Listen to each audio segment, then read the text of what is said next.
तो मूवी की शुरुआत में हम हेल्गा नाम की एक औरत को देखते हैं जो कि इंसेक्ट कंट्रोल डिपार्टमेंट में कॉल करके अपने घर में एक इंसेक्ट के होने का दावा करती है। पर उसकी बातों से हम समझ पाते हैं कि उसको भूलने की बीमारी थी। जिसके थोड़ी ही देर के बाद हम देखते हैं कि एक फ्रैंक नाम का आदमी उसके घर पर आता है, जहां आने के बाद जब वह उस औरत के रूम की तरफ बढ़ रहा था तभी वेंटिलेशन चैम्बर के अंदर से उसे अजीब सा लिक्विड बाहर आता हुआ नजर आता है, जो कि बाहर आकर जम गया था और उसमें से बहुत ही बुरी बदबू आ रही थी। पर अभी फ्रैंक इस बात पर ज्यादा ध्यान नहीं देता और हेल्गा की डोर की बेल बजाता है। अब जब हेल्गा गेट खोलती है तब फ्रैंक की बातों से हम जान पाते हैं कि असल में हेल्गा ने पहले भी कुछ लोगों को सेम कंपनी में कॉल करके बुलाया था और उन लोगों की गाड़ी अब तक घर के बाहर ही खड़ी हुई थी। इसका मतलब वो अब तक वहां से निकले नहीं थे। पर हेल्गा को उनके बारे में कुछ भी याद नहीं होता, इसलिए अभी फ्रैंक घर के अंदर जाता है और उस इंसेक्ट को ढूंढने लगता है।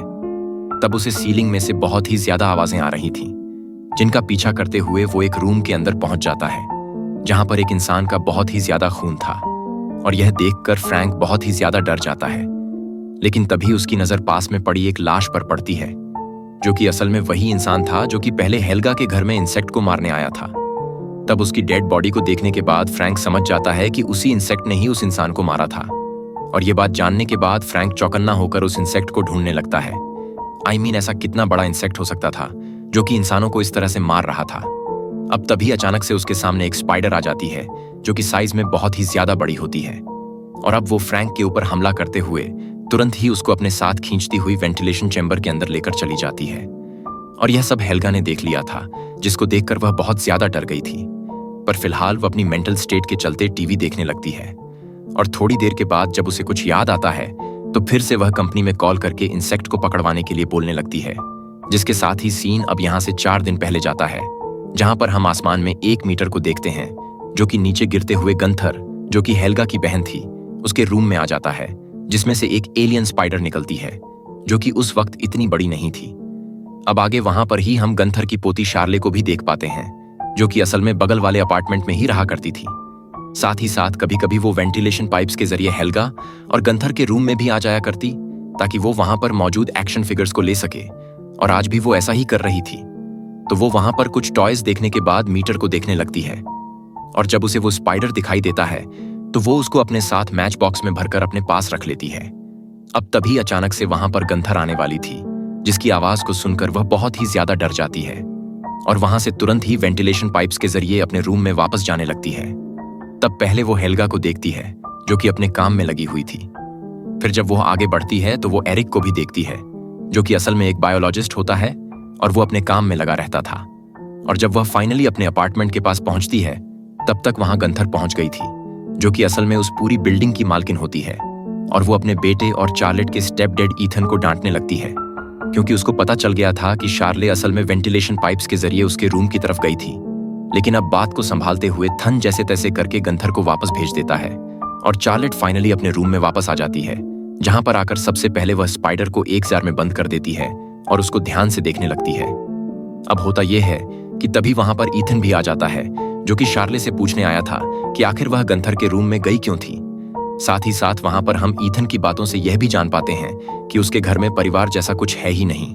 उसकी माँ बिल्डिंग की मालकिन है, उसके बावजूद भी वो ईथन से अपार्टमेंट का किराया लिया करती थी। साथ ही साथ ईथन, जो कि असल में एक कॉमिक राइटर था, उसका काम भी सही से नहीं चल रहा होता। तब आगे सिर्फ शार्लेट से गंथर के रूम की तरफ जाने से मना करता है और वहां से चला जाता है। तब बाहर हम शार्लेट की माँ हैदर को देख पाते हैं, जिसका ईथन से शादी करने के बाद एक और बच्चा हो गया था, जो कि अभी काफी छोटा है। तब हैदर शार्लेट से उसके भाई का ध्यान रखने के लिए बोलती है और हेल्गा के पास जाने लगती है, जिसका ख्याल रखने के लिए गंथर हैदर को पैसे दिया करती थी। और हम सब जानते हैं कि हेल्गा को भूलने की बीमारी थी।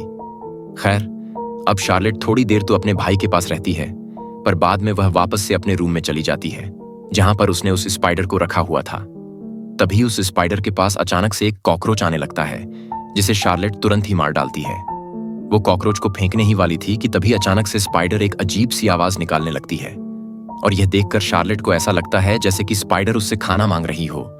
तो वो उस कॉकरोच को उसी जार में डाल देती है जिसके अंदर उसने स्पाइडर को रखा हुआ था। और तभी वह स्पाइडर शॉकिंगली एक ही बार में पूरे कॉकरोच को खा जाती है, जिसको देखकर शार्लेट बहुत ही ज्यादा शॉक्ड हो गई थी, क्योंकि कॉकरोच स्पाइडर के साइज से भी बड़ा था, पर फिर भी स्पाइडर ने एक बार में उसको खा लिया।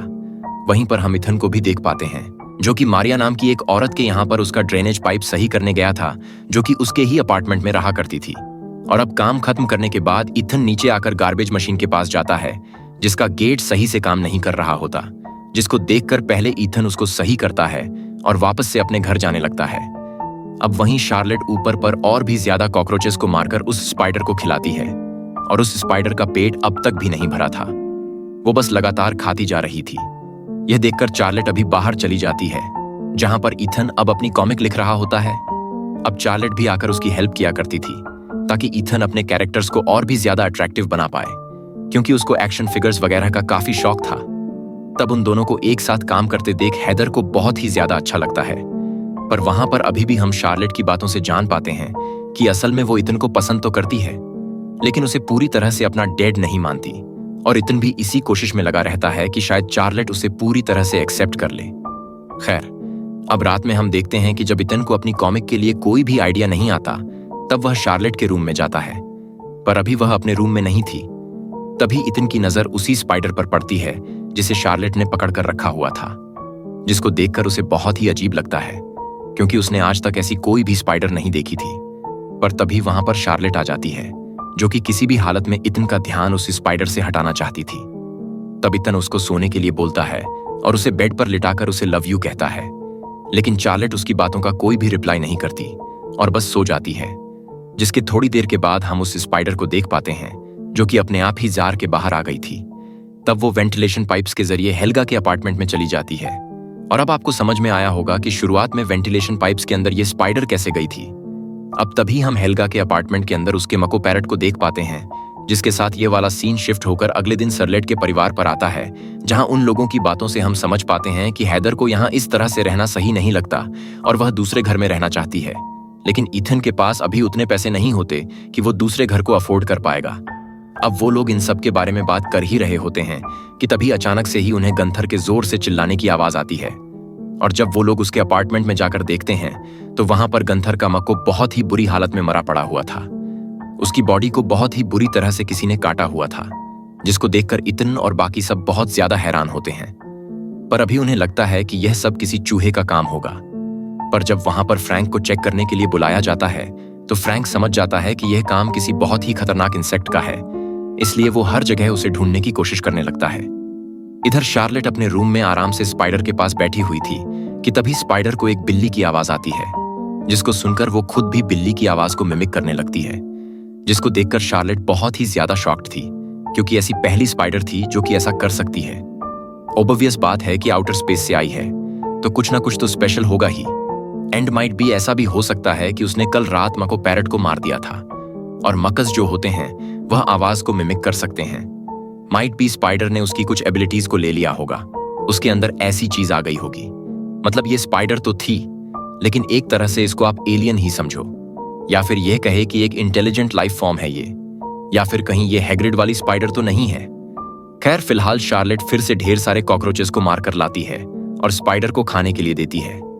लेकिन तभी कॉकरोच को खाते हुए आज स्पाइडर के सामने अचानक से एक मॉथ बॉल आ गई थी, यानी कि नेप्थलीन बॉल आ गई थी, जो कि असल में एक तरह का इंसेक्ट रेपेलेंट होता है, जिससे कि स्पाइडर डर रही होती है। जिसको देखकर अब शार्लेट को स्पाइडर की एक कमजोरी के बारे में पता चल गया था, क्योंकि चाहे कोई धरती का इंसेक्ट हो या फिर आउटर स्पेस का, उसकी कोई ना कोई कमजोरी तो होती ही है। अब वहीं दूसरी तरफ फ्रैंक को अब तक वो इंसेक्ट नहीं मिला था, इसलिए वो बस पूरी बिल्डिंग के अंदर इंसेक्टिसाइड को छिड़कने लगता है। पर जब वह शार्लेट के रूम में जाता है तो वहां पर शार्लेट उससे इंसेक्टिसाइड छिड़कने से मना करती है, क्योंकि स्पाइडर को उससे प्रॉब्लम हो सकती थी। अब जब फ्रैंक की नजर उस स्पाइडर के ऊपर पड़ती है तो वह शार्लेट को समझाने की कोशिश करता है कि वो स्पाइडर खतरनाक है, लेकिन शार्लेट उसकी बात पर यकीन नहीं करती और मजबूरन वहां से फ्रैंक को वापस जाना पड़ता है। खैर, बिल्डिंग से बाहर जाते हुए गंथर ने फ्रैंक को उसके काम के कम पैसे दिए थे, क्योंकि उसे इंसेक्ट नहीं मिला, जिसको देखकर फ्रैंक को काफी बुरा लगता है, लेकिन इथन उसको समझा बुझाकर वहां से भेज देता है। अब आज रात हम यह देखते हैं कि स्पाइडर वापस से जार से बाहर आ गई थी। तब वो वेंटिलेशन पाइप्स के जरिए मारिया के घर में चली जाती है, जहां पर मारिया एक्सीडेंट में मारे गए अपने सभी परिवार वालों को याद कर रही होती है। साथ ही साथ उसका डॉग भी वहां पर मौजूद था। तब वो स्पाइडर मारिया को काट लेती है और बाद में उसके मुंह के रास्ते उसके पेट में घुसकर उसे भी बुरी तरह से जान से मार डालती है। और अगले दिन हम वापस से शार्लेट के परिवार को डाइनिंग टेबल पर देखते हैं, जहां पर जब वो ब्रेकफास्ट कर रहे होते हैं तब शार्लेट अचानक से उनसे एरिक के पास जाने के लिए पूछती है। एरिक वैसे तो अच्छा था, लेकिन उसके बायोलॉजिस्ट होने के कारण लोग उसको मेंटली अनस्टेबल भी मानते थे, पर अभी इतना उसे वहां जाने की परमिशन देता है। तब शार्लेट अपने स्पाइडर को लेकर एरिक के पास जाती है, क्योंकि आज स्पाइडर का साइज पिछले दिन से अचानक से बढ़ गया था, जो कि नॉर्मली होना इम्पॉसिबल है। अब जब एरिक शार्लेट के स्पाइडर को देखता है तो वो उसको देखकर बताता है कि स्पाइडर का साइज अब हर घंटे बढ़ता रहेगा, इसलिए वो उस पर कुछ रिसर्च करना चाहता है। तब शार्लेट भी इस पर मान जाती है और एरिक के पास ही अपने स्पाइडर को छोड़कर निकल जाती है, ताकि बाद में एरिक से उसको स्पाइडर के बारे में पूरी तरह से इंफॉर्मेशन मिल पाएगी। अब उसके जाने के बाद एरिक स्पाइडर की हरकतों से समझ गया था कि स्पाइडर को भूख लगी हुई है, इसलिए वो अपने पास मौजूद बहुत से इंसेक्ट स्पाइडर को खाने के लिए देता है। अब वहीं हम मारिया के डॉग को भी देख पाते हैं, जो कि डर के मारे वेंटिलेशन पाइप्स के जरिए ईथन के घर में आ गया था, जिसको देखकर इतना तुरंत ही उसको मारिया के घर के बाहर ले जाकर छोड़ देता है। लेकिन मारिया का गेट पहले से ही खुला हुआ था, साथ ही साथ उसका डॉग भी बाहर से बहुत जोर जोर से भौंकने लगता है। इसलिए इथन खुद ही मारिया के रूम में जाता है, जहां पर जब वो मारिया की लाश को देखता है तो उसके पूरी तरह से होश उड़ जाते हैं, और इसलिए वो तुरंत ही पुलिस को बुलाकर इन्वेस्टिगेशन करवाना चालू करता है। लेकिन पुलिस को समझ में नहीं आता कि आखिर मारिया मारी कैसे गई है। लेकिन बाकी सब लोग जो कि इस बिल्डिंग में थे वो बहुत ही ज्यादा शॉक्ड हो जाते हैं, क्योंकि कुछ ही समय पहले ही एक मां को सेम तरह से मारा गया था और अब एक इंसान की मौत हुई थी। तब एरिक सबके जाने के बाद ईथन को उसके पास बुलाता है और शार्लेट के स्पाइडर के बारे में सब कुछ बता देता है, और तब उससे बात करके कहीं ना कहीं ईथन को क्लियर हो जाता है कि वह स्पाइडर बहुत ही ज्यादा खतरनाक है और हो ना हो वही सभी चीजों को एक एक करके मार रहा था। इसलिए वह शार्लेट को बहुत ही बुरी तरह से जाकर डांटने लगता है। लेकिन शार्लेट यह मानने को तैयार ही नहीं थी कि उसका पेट किसी को नुकसान पहुंचा सकता था, क्योंकि अभी तक उसने शार्लेट को कुछ नहीं किया था, जिसके चलते वह ईथन को यह तक बोल देती है कि वह उसका पिता नहीं है और इसलिए वह उसके साथ ऐसा बर्ताव ना करें, जिसको सुनकर ईथन को बहुत ही ज्यादा गुस्सा आ गया था। और तब वह गुस्से में शार्लेट को बता देता है कि उसके असली पिता पास में ही रहते हैं, जिसने हैदर को धोखा दिया था ताकि उसे शार्लेट को अपने साथ रखना ना पड़े। और उसके बाद ईथन ने उसके रियल फादर बनने की बहुत कोशिश करी, लेकिन यह बात सुनकर शार्लेट को और ज्यादा गुस्सा आ जाता है और वो अपने रूम में जाकर रोने लगती है। ऑब्वियस सी बात है बच्चों को, ये सारी बातें कहाँ समझ में आती हैं। खैर वहीं एरिक के रूम में वो स्पाइडर बाहर निकलकर सभी जानवरों को मार डालता है, साथ ही साथ उसका साइज भी अब तक बहुत ही ज्यादा बड़ा हो गया था। अब इधर ये स्पाइडर जो होती है वह कोहराम मचा रही थी, और उधर हेल्गा के रूम में हैदर उसका का सारा काम करने के बाद वापस से ईथन और शार्लेट के बारे में सोचने लगती है। वहीं ईथन का भी मूड बहुत ही ज्यादा खराब था, और तभी वहां गंथर आकर उसके ऊपर बहुत ही ज्यादा चिल्लाने लगती है, क्योंकि उसकी लापरवाही के चलते ही मारिया की मौत हो गई। तब ईथन भी वहां से गुस्से में अपने रूम में चला जाता है और गंथर अपने रूम में जाकर अपनी बिल्ली को ढूंढने लगती है, मगर तब उसको अपनी बिल्ली की आवाज वेंटिलेशन पाइप से आ रही थी, इसलिए वह उसके अंदर घुसकर बिल्ली को निकालने की कोशिश करने लगती है। और आप जानते हैं कि बिल्ली के ऊपर स्पाइडर की नजर पड़ चुकी थी, मगर अचानक से हम देखते हैं कि वह स्पाइडर वहां पर आ जाती है और गंथर के ऊपर हमला करके उसे बहुत ही बुरी तरह से घायल करती हुई अपने साथ वेंटिलेशन पाइप्स में लेकर चली जाती है।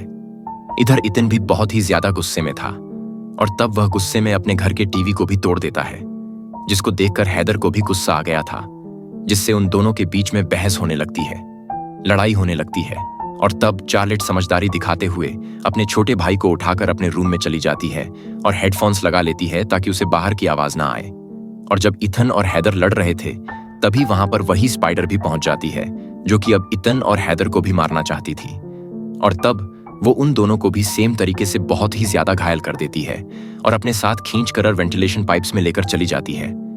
मगर शार्लेट को इन सब के बारे में कुछ भी खबर नहीं होती, क्योंकि उसने हेडफोन्स लगाए हुए थे।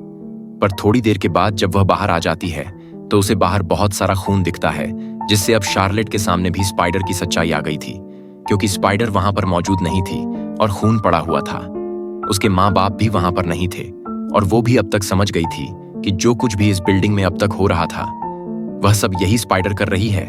इसलिए वह तुरंत ही अपने रूम में वापस जाती है और कुछ सोचने लगती है, और तब स्पाइडर उसके सामने आकर ही उसके भाई को भी अपने साथ लेकर चली जाती है, जिसको देखकर शार्लेट बहुत डर गई थी।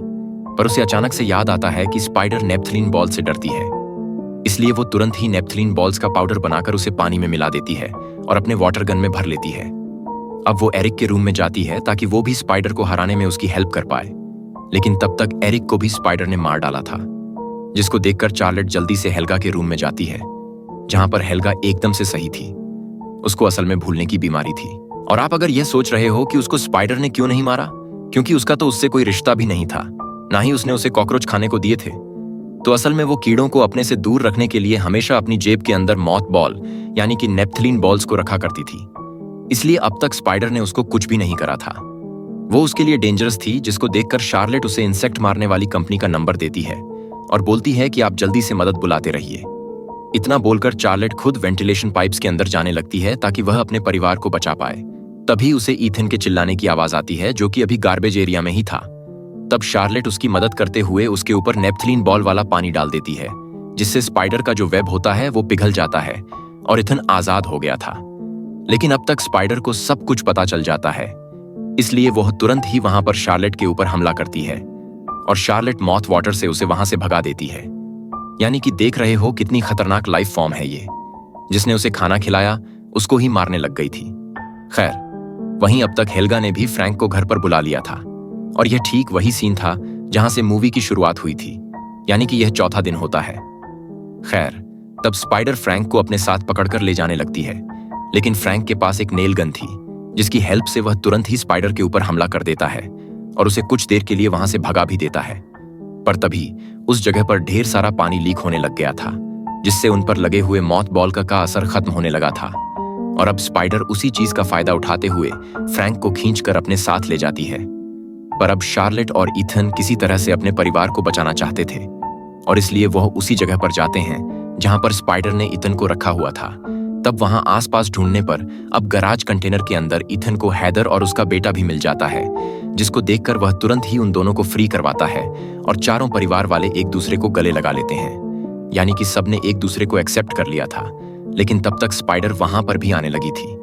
तब इतना तुरंत ही गार्बेज कंटेनर के गेट को बंद करने की कोशिश करने लगता है, पर उसका बटन दबाने से कुछ भी नहीं हो रहा था, क्योंकि गेट से रिमोट की वायर नहीं जुड़ी हुई थी, जिसको देखकर इतना जल्दी से एक हाथ से उस वायर को जोड़ता है। पर इसी बीच गीले होने की वजह से उसको करंट लग गया था, जिससे वो बेहोश हो जाता है। लेकिन अब क्योंकि गेट सही हो गया था, इसलिए शार्लेट तुरंत ही रिमोट को दबाती है, जिससे जब गेट बंद होता है तब स्पाइडर भी गेट के नीचे आ जाती है और दो टुकड़े होने की वजह से उसकी मौत हो जाती है। तब हैदर भी ईथन को उठाने की कोशिश करती है और वो उठ भी जाता है। तब सभी चैन की सांस लेते हैं और शार्लेट भी पहली बार ईथन को फादर बोलकर बुलाती है, क्योंकि ईथन ने अपनी जान पर खेलकर शार्लेट की जान बचाई और उसके बाकी परिवार को भी बचाया। तब ईथन यहाँ पर शार्लेट को हक कर लेता है और रोने लगता है कि फाइनली उसे एक्सेप्टेंस मिल गई, जिसके बाद वो लोग उस कंटेनर से बाहर निकल जाते हैं। पर मूवी के पोस्ट क्रेडिट सीन में हम उसी स्पाइडर के ढेर सारे अंडों को देख पाते हैं, जो कि अचानक से फूटते हैं और उनमें से वैसी ही स्पाइडर बाहर आती है। और तब जाकर हम समझ पाते हैं कि असल में यह स्पाइडर क्यों सबको पकड़ पकड़ कर रख रही थी। वो बस अपने बच्चों के लिए सबको पकड़कर फूड स्टोरेज बनाने का काम कर रही थी और इसलिए उसने अपने पेट भरने के बाद किसी को नहीं मारा था, क्योंकि यहां पर वह जन्म देने के लिए शक्ति जुटा रही थी। और आपको एक बात और समझ में आ गई होगी कि स्पाइडर कहीं ना कहीं समझ गई थी कि सबको उसके बारे में पता चल चुका है और खुद के सर्वाइवल के लिए, खुद की नस्ल के सर्वाइवल के लिए उसे अब अंडे देने ही पड़ेंगे, जिसके चलते उसने ऐसा कर दिया। और ये बात किसी को पता भी नहीं थी कि उसने अंडे दिए हैं। और मेरे ख्याल से यहाँ पर जो कोहराम था वह रुका नहीं था, बल्कि और भी खतरनाक तरीके से आने वाला था, जिसके बारे में ईथन और उसके परिवार को कोई भी आइडिया नहीं है। और बात रही फ्रैंक की, तो उसको भी वेंटिलेशन पाइप्स में ले जाकर स्पाइडर ने खत्म कर दिया था। और बूम, इसी के साथ में ये मूवी यहीं पर खत्म हो जाती है। तो दोस्तों, ये थी स्टिंग फिल्म की कहानी। काफी जेनरिक सी मूवी है, बड़ी ही सिंपल है। उम्मीद करता हूं कि आपको अच्छी लगी होगी, क्योंकि देखने में देखो, जिनको स्पाइडर से डर लगता है ना, तो उन्हें तो बहुत ही ज्यादा ये मूवी अजीब लगेगी, बहुत ही ज्यादा डर लगेगा। या फिर ये कहें कि शरीर के अंदर नेल्स चुभते हैं ना, बिल्कुल वैसी फीलिंग आती है। और मुझे पर्सनली इंसेक्ट्स को देख कर ना बहुत ही अजीब सी फील होती है। तो मेरे लिए तो ये मूवी काफी ज्यादा वियर्ड रही। बाकी आप लोग बताना कि आपको ये मूवी कैसी लगी, और ये जो इंटेलिजेंट लाइफ फॉर्म स्पाइडर थी वो बाहर से यहाँ पर आई कैसे, और इस स्पाइडर की किसी को भी रैप्ट करने की जो एबिलिटीज है ना, वो काफी खास थी। जैसे मको के अंदर की एबिलिटी उसके अंदर आ गई, जिसके चलते वो आवाज को मिमिक कर सकती थी। तो क्या पता अगर इसको इवॉल्व होने का और मौका मिलता तो शायद से ये इंसानी आवाज भी निकाल पाती। तो आप लोग बताइएगा कि आपको ये फिल्म कैसी लगी, एक्सप्लेनेशन कैसी लगी, अच्छी लगी है तो वीडियो को लाइक कर देना, चैनल के ऊपर नए हैं तो सब्सक्राइब कर लीजिए। तो मैं आप सबको मिलता हूं अगली वीडियो के साथ में, तब तक के लिए